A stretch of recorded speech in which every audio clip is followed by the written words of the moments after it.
Mutta Tarun mukaan niin kauan kuin hyvän ja pahan voimat ovat tasapainossa, Overlord ei pysty astumaan tähän maailmaan. Olen aina pelännyt, että isäsi kunnianhimo saisi tasapainon horjumaan.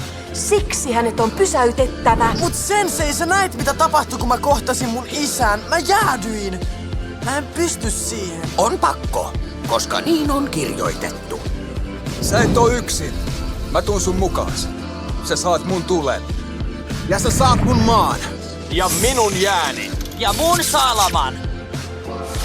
Minä olen äärimmäinen spinjitsu-mestari. Jokaisen elämässä tulee aika, jolloin hänen on vartuttava. Kun se aika koittaa, on tärkeää muistaa kaikki lapsuuden oppitunnit.